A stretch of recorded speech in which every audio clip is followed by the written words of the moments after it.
Nova York, a cidade que nunca dorme. Em meio a essa mundialmente conhecida metrópole, uma cozinheira de origem irlandesa desencadeou uma epidemia que nem seus piores pesadelos você poderia imaginar. Sua vida, seus mistérios e também suas controvérsias nos conduzem a um inusitado conflito entre o direito à liberdade versus a segurança pública. Nesse episódio de Janela para o Desconhecido, vocês conhecerão a trágica história de Mary Mellon, uma mulher que poderia muito bem ser comparada a uma autêntica arma biológica humana. Não é à toa que recebeu o infame apelido da imprensa de Mary Typhoid, um estigma que carregaria até o fim dos seus dias. Mas por que, meus caros amigos, fez ela ser tão temida a ponto de arrancarem-na do convívio social? Por que ela foi considerada a mulher mais perigosa e odiada da América? Fiquem comigo e eu responderia a todas essas perguntas.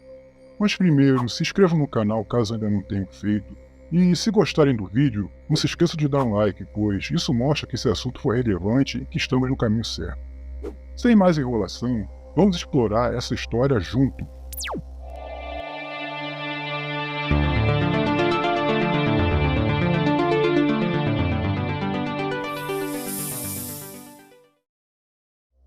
O ano era 1883, quando Mary Mellon desembarcou nos Estados Unidos. Com apenas 15 anos, mas disposta a enfrentar o desafio de sobreviver em uma terra estrangeira. Jovem e sozinha, não se intimidou quando se viu obrigada a superar as adversidades, especialmente o preconceito direcionado a imigrantes, em particular os irlandeses, como ela. Sua vida, no entanto, nunca foi um mar de rosas. Mary nasceu na cidade de Cookstown, em 1869, durante um período tumultuado da história de seu país. Naquela época, ecoavam ainda as lembranças da Grande Fome, um desastre provocado pela Inglaterra que assolou a Irlanda entre 1845 e 1850. Esse trágico evento resultou na perda de 500 mil vidas irlandesas, enquanto 1 milhão fugiram, imigrando para vários lugares, principalmente em direção à América do Norte. Mary trabalhou como faxineira, lavadeira e em diversos outros serviços domésticos, mas foi como cozinheira que ela conseguiu encontrar um sentido para sua vida. Mary, uma imigrante irlandesa, descobriu uma paixão fervorosa pela culinária e rapidamente se destacou. Conforme os anos passavam, nas cozinhas da mais alta sociedade de Nova York, Mary despontava como uma força a ser reconhecida. Seu trajeto rumo ao sucesso iniciou-se de maneira despretensiosa, em cozinhas simples, onde suas mãos ágeis transformavam com maestria a simplicidade dos ingredientes em verdadeiras obras-primas da culinária. Seus pratos transcendiam a mera alimentação, tornando-se uma experiência sensorial que conquistava o paladar mais exigente. A magia estava nas suas mãos, na maneira como manipulava os ingredientes, como uma artista habilidosa esculpindo sua obra de arte. Logo, sussurros de seu talento extraordinário começaram a ecoar nos círculos sociais mais elevados da cidade. Convites para cozinhar em casas de famílias ilustres se multiplicavam. Em um desses inúmeros convites, ela aceitou cozinhar para a família de um importante banqueiro de Nova York. Seu nome, Charles Henry Warren, simplesmente o presidente do Lincoln Bank, uma das figuras mais ilustres da sociedade nova-iorquina. Ele havia alugado uma luxuosa mansão em Long Island, próximo à casa de Theodore Roosevelt, para passar as férias com a família e contratou Mary como cozinheira, pelo período que estivesse hospedado na residência. Mas, nos bastidores de sua ascensão culinária, um segredo sombrio estava prestes a se revelar. Algo que lançaria uma nuvem de mistério sobre a notoriedade de Mary. Nessa trajetória de sabores e conquistas, uma reviravolta inesperada aguardava. Uma reviravolta que transformaria o palco de glamour em um cenário que beirava o terror.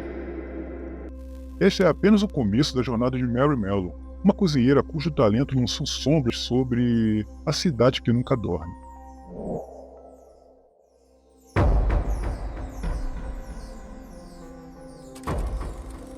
Da mesma forma como a fama de Mary atingia seu auge, uma misteriosa aflição começava a se estender sobre a cidade que ela encantava.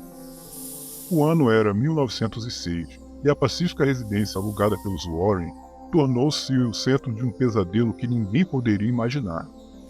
Numa época em que a febre tifoide, uma doença causada por uma bactéria chamada Salomela Entérica Sorotipo Tiffin, era a mais temida do que um espectro noturno.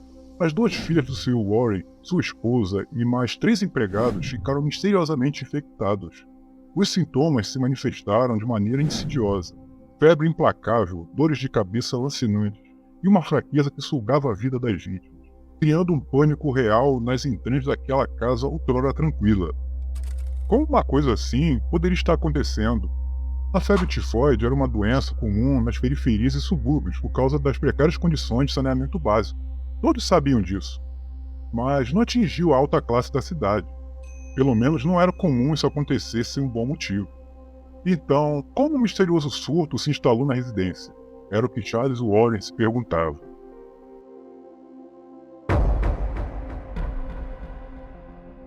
À medida em que a enfermidade se propagava, uma busca frenética pela origem dessa peste silenciosa teve início. O proprietário da mansão, temendo que os rumores da doença o impedissem de alugar a residência novamente, contratou George Soper, um engenheiro sanitarista do Departamento de Saúde de Nova York, para desvendar o enigma que envolvia esse estranho surto. Soper, que era um especialista em surtos e doenças contagiosas, como a febre tifoide, iniciou sua investigação decidido a encontrar a fonte do contágio. Armado com sua determinação e experiência, Soper começou a desenrolar os fios dessa trama enigmática. Ele revistou toda a casa, examinou todos os cômodos, verificou o poço de água, os mariscos que haviam sido servidos e todo o suprimento de comida. Examinou minuciosamente as condições de higiene, inclusive dos vizinhos, mas tudo parecia estar na mais perfeita ordem. Até que sua investigação tomou outro rumo. Soper começou a suspeitar que a transmissão não se deu através de alimentos ou água contaminada, como inicialmente suspeitava, mas sim por meio de um veículo humano.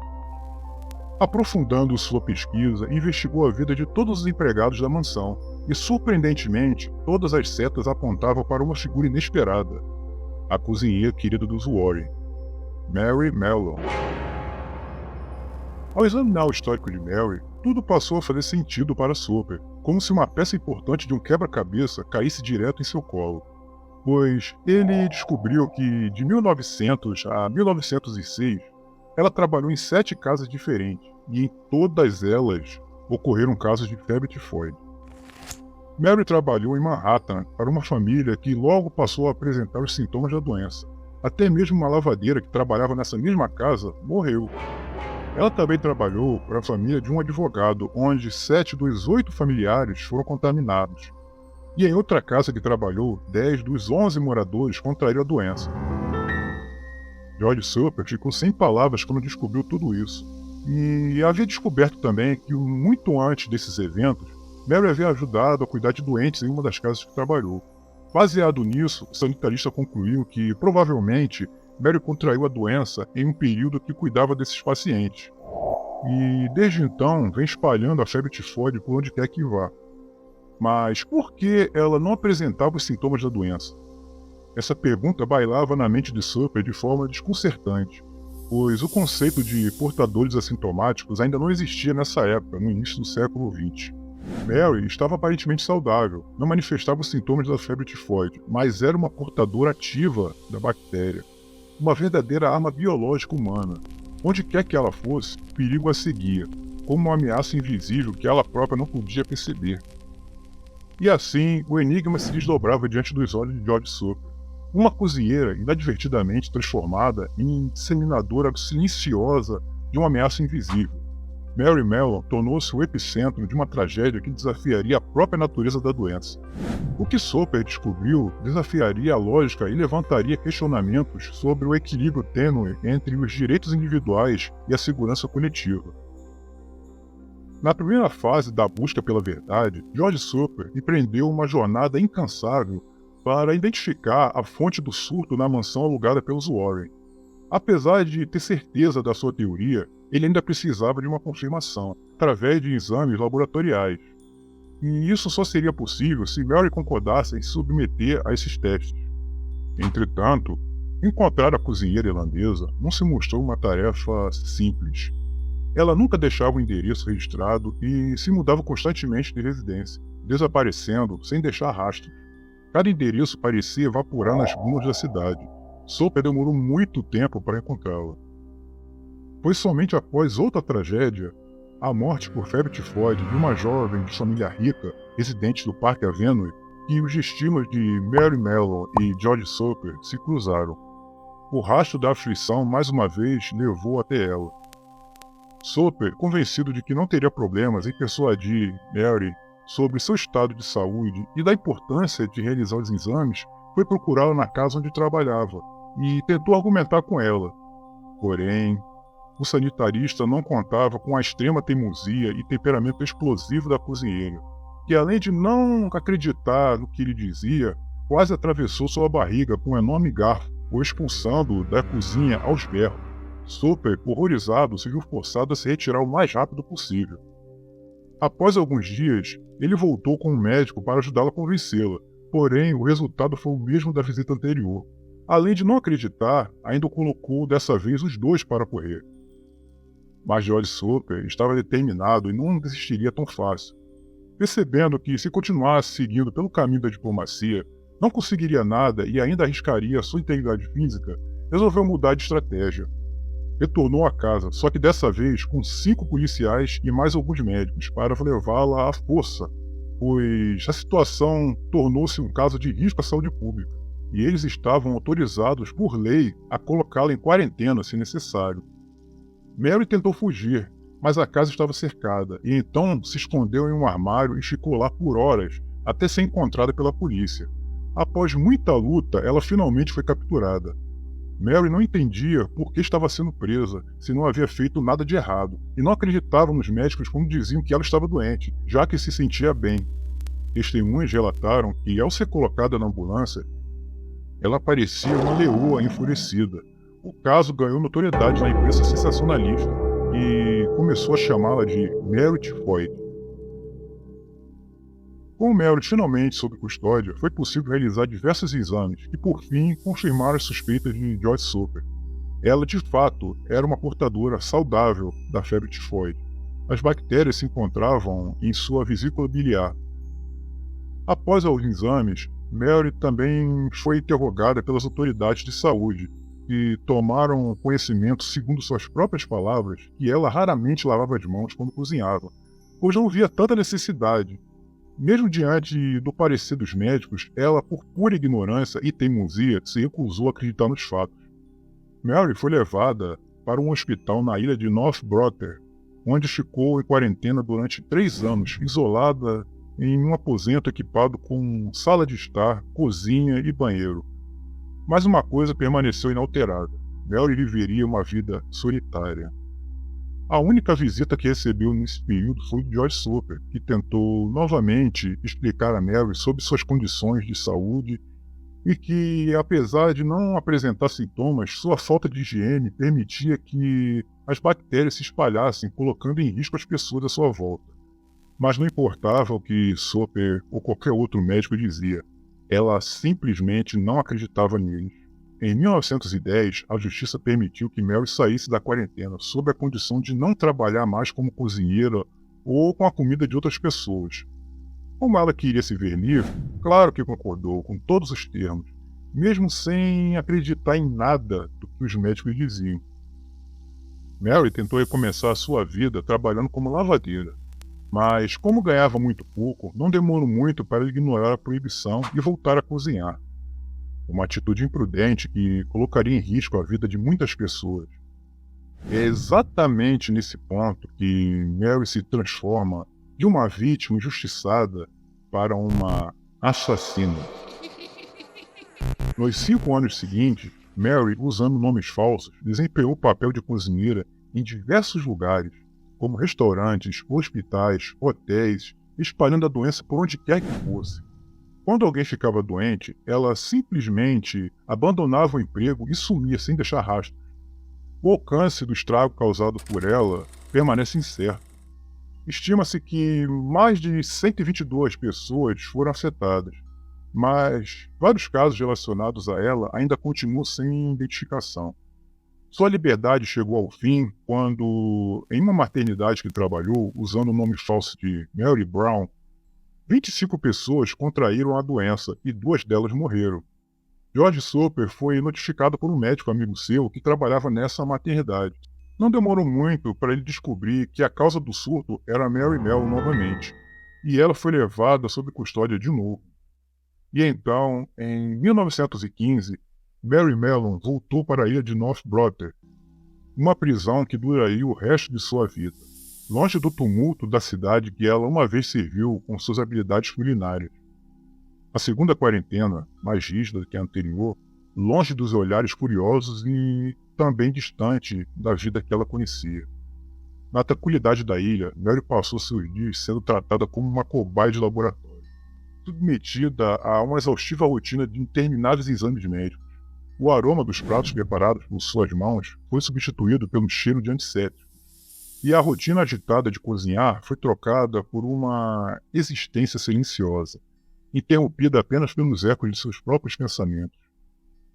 Um derrame na manhã de Natal de 1932 a privou da mobilidade, confinando-a ainda mais em seu isolamento. Foram 6 anos em uma cama de hospital até que no dia 11 de novembro de 1938, Mary morreu. O diagnóstico: pneumonia. O destino de Mary Mellon transcendeu sua condição pessoal, transformando-se em um marco que mudaria as estratégias de saúde pública. Seu caso levantou questões cruciais sobre a gestão de portadores assintomáticos de doenças contagiosas. O medo de uma nova propagação incentivou uma revisão nas abordagens de quarentena e monitoramento de indivíduos potencialmente perigosos para a saúde pública. Ao refletirmos sobre o caso de Mary Mellon, percebemos sua relevância no dia de hoje, num mundo cada vez mais conectado, onde ameaças invisíveis podem se espalhar rapidamente. A história de Mary nos instiga a ponderar sobre como equilibramos a preservação dos direitos individuais com a proteção coletiva. Vítima ou vilã? Essa pergunta é complexa e abrange diferentes visões.